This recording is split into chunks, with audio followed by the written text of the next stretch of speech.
Boa noite, igreja. Graça e paz, louvado seja o nome do Senhor. Eu cheguei nesse estudo há um tempo atrás, através de uma pregação que o Senhor me conduziu, e eu nunca tinha sentido o que eu comecei a sentir no meu corpo. Bastante retaliações no corpo, dores, incômodos, realmente passar mal. E nisso, eu meditando com o Senhor, ele me fez lembrar muito a própria pastora, que muitas vezes quando ela traz as ministrações, ela fala, já conversou conosco, principalmente do ministério, que ela sente muito no corpo dela. Ela sente muito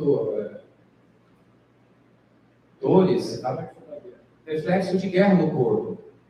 E eu não cheguei a um terço dela, tenho a consciência disso, mas o Senhor me permitiu sentir isso para ver até onde eu chegava, até onde eu ia com as minhas próprias forças, ou até onde eu ia clamar ao Senhor. E foi, irmãos, assim, mais de uma semana de pura luta. Luta para dormir, luta para levantar, luta para trabalhar, luta no trabalho, luta com a família. E foi uma sucessão de lutas que eu olhei e falei, Deus, o que é isso? E o reflexo mais forte foi no meu corpo, ao ponto de eu ter assim, muitos espasmos musculares, dores nas laterais do corpo. E depois, conversando no ministério, eu falei, eu nunca tinha sentido tanta dor na minha vida como eu senti.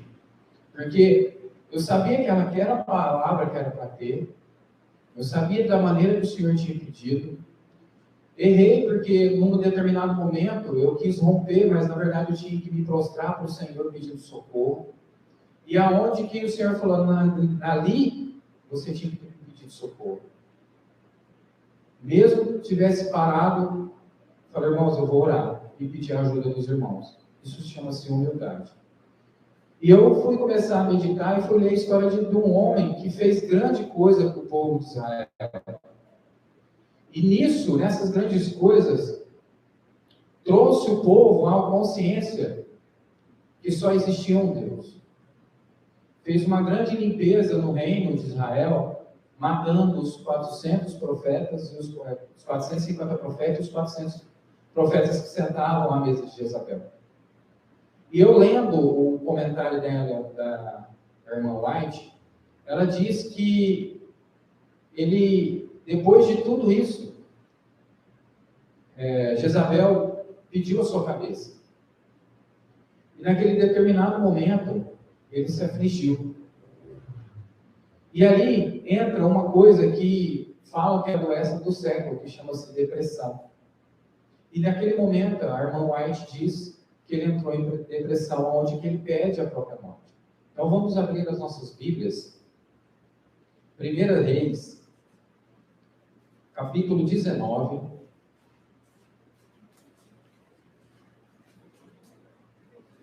Versículo 3, página 435. Então, eu já resumi um pouco a história de Elias para que os irmãos pudessem contextualizar. Amém? Página 435. 1 Reis 19, 3. E quando ele viu aquilo, ele se levantou e se foi para escapar com vida, e chegou a Berseba, a qual pertence a Judá, e ali deixou o seu servo. Então, ali Elias, ele recebe aquele recado de Jezabel, mas um homem que tinha feito, assim, foi um grande instrumento de Deus para o povo de Israel. Deus tinha agido tremendamente através da vida dele. Ele temeu a própria vida. Nós sabemos que a Bíblia estão repletos de homens que não temeram a própria vida. Mas Elias ali, ele temeu e ele fugiu. Deixou o seu auxiliar e foi-se para o deserto. Versículo 4.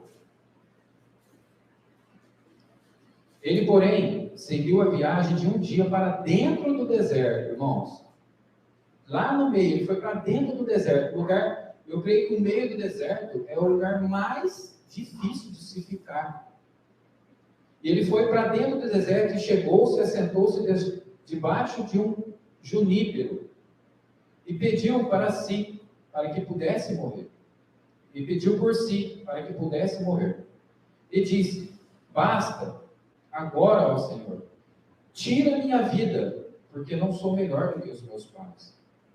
Nisso, o Senhor começou a ministrar e eu comecei a ler o rodapé e eu pedi para a Simone me ajudar a colocar no rodapé aqui o slide para ajudar os irmãos a lerem melhor, tá bom?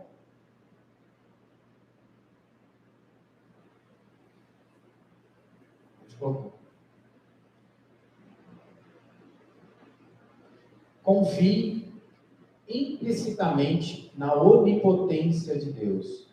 Confie poderosamente.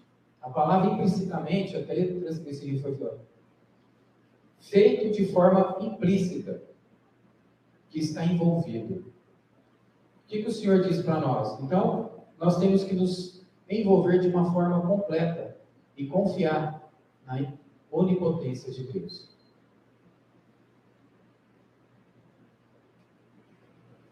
Por mais corajoso e bem-sucedido que um homem possa ser na realização de obra especial, a menos que contemple constantemente a Deus, quando surgirem as circunstâncias que coloquem à prova a sua fé, ele desanimará.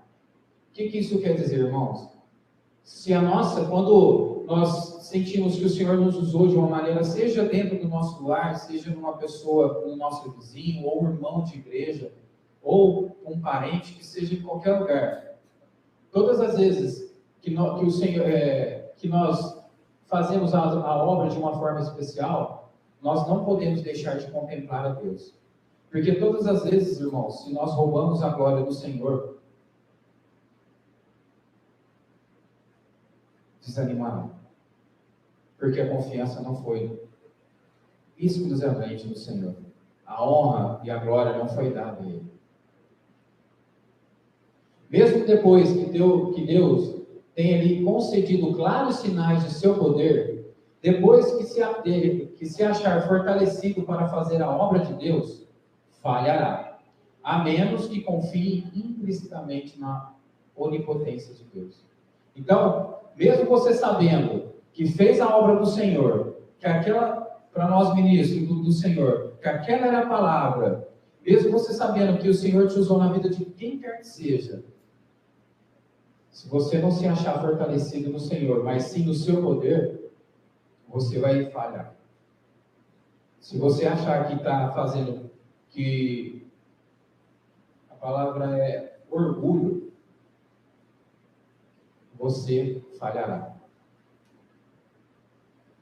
Poderá perceber que depois de haver mostrado tão grande coragem, após haver triunfado tão completamente sobre o rei, sacerdote e o povo, Elias não devesse jamais haver dado caminho ao desânimo, nem ter sido levado à intimidação. Depois de tudo isso, irmãos, a irmã Arte diz que ele iniciou-se uma reforma para o povo de Israel. E nessa iniciação, ele achou que não ia continuar. E ali veio o desânimo. Junto com o desânimo, irmãos, veio a intimidação através de Jezabel. Juntando essas duas coisas, o deixou depressivo. Um homem que foi tremendamente usado, Satanás conseguiu deprimi-lo, ao ponto de querer ele mesmo a própria morte. Mas aquele que havia sido abençoado com tantas evidências do amorável cuidado de Deus, não estava acima das fragilidades humanas, e nesta hora escura, sua fé e coragem abandonaram-no. Desorientado, despertou. ele não estava acima das suas fragilidades humanas, da sua carnalidade. Elias era um homem assim como eu e você. Ele é ainda, né? Porque está no céu, foi trasladado. Mas ele aqui na terra tinha os mesmos pelos que nós. Mesmo assim, depois de ter feito uma grande obra, desanimou. Mas não desanimou pela obra de Deus, mas desanimou pelo povo. Não desanimou por aquilo que Deus tinha feito, mas desanimou de ver um povo que não queria, que não estava apto, que não estava disposto, essa é a palavra, disposto a mudar. E assim somos eu e você. Não tem como, irmãos, haver uma mudança em nossas vidas se não há uma disposição. Pode vir cair fogo do céu aqui, se não é uma verdadeira disposição, uma verdadeira sinceridade nos nossos corações. Nada disso adiantará. Questionaremos.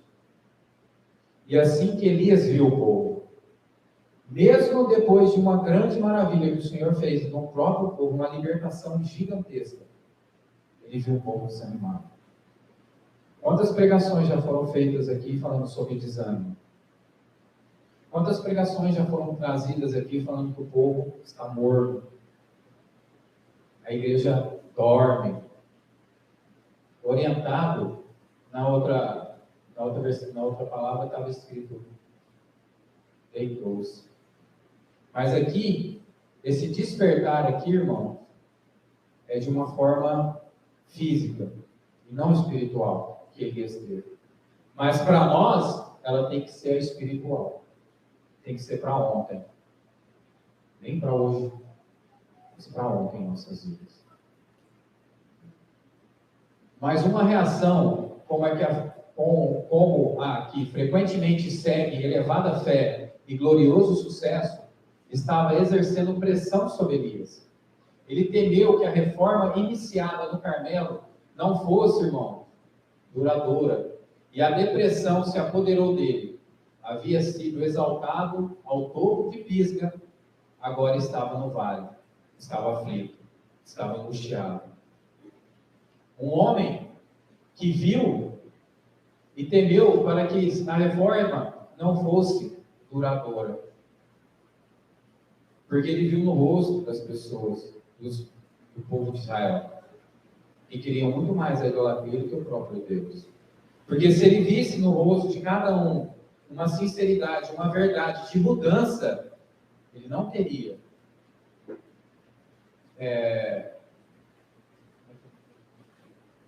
entrado numa depressão. Mas teria visto, sim, verdadeiramente, um povo disposto à mudança. Quantas vezes, irmãos,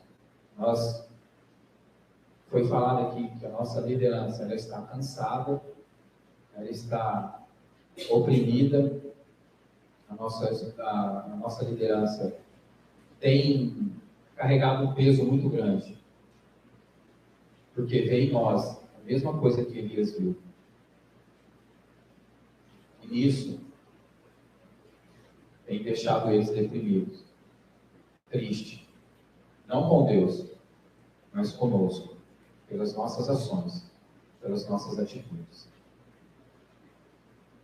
Assentando-se aí, pediu a morte para si, fugitivo, longe da habitação dos homens, porque ele estava no meio do deserto. Não tinha ninguém ali, era só ele e Deus. Nem o ajudante, pois ele já tinha deixado o ajudante dele, o auxiliar dele.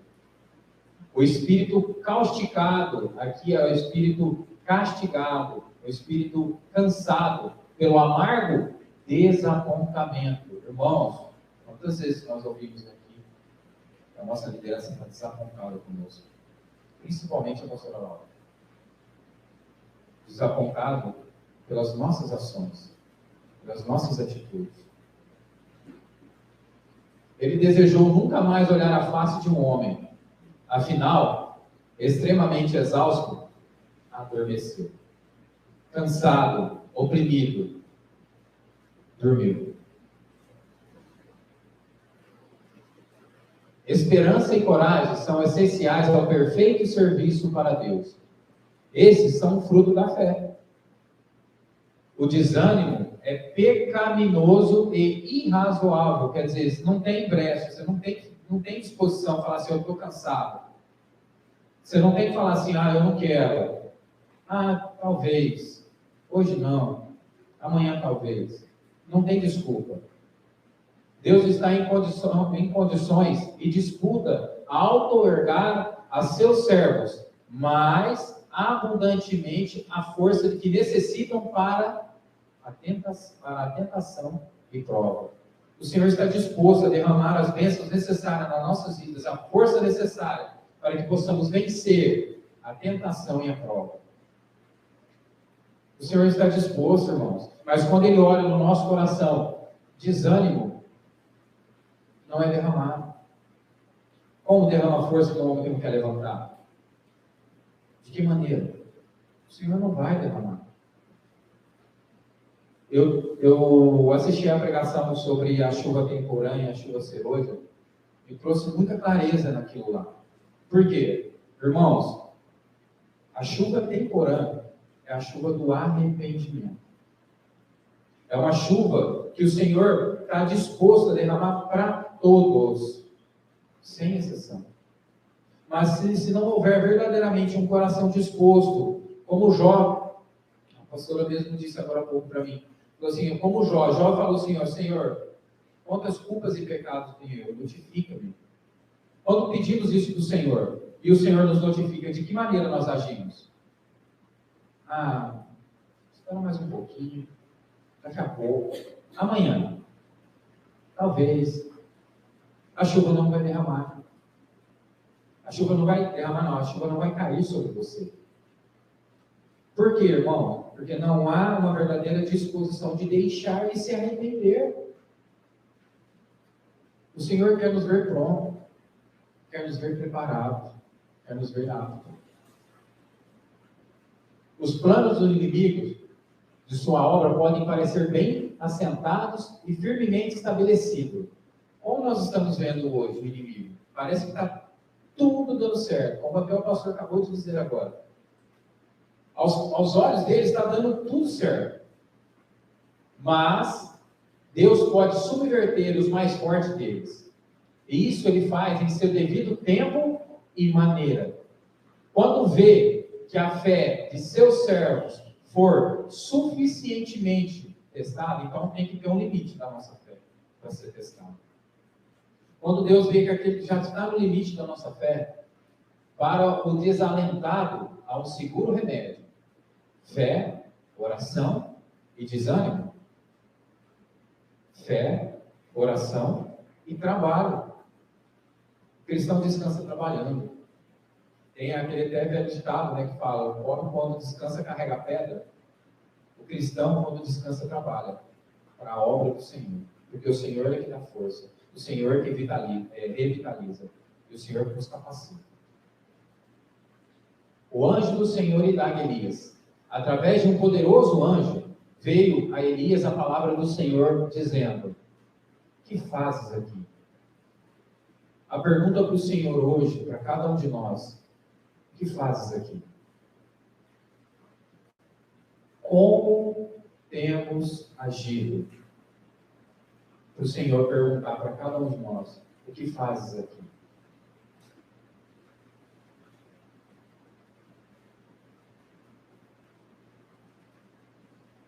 O Senhor não nos quer parado, e sim caminhando, lutando e vencendo o pecado, pedindo a todo tempo, irmãos, a chuva temporã e a chuva serôdia. Eu só comecei a pedir sinceramente depois que eu entendi.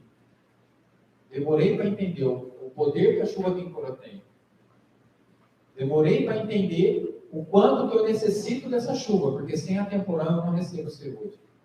Não estarei capacitado, não estarei apto, não estarei totalmente arrependido ao ponto que o Senhor quer na minha vida. O que fazes aqui? O que veio fazer aqui?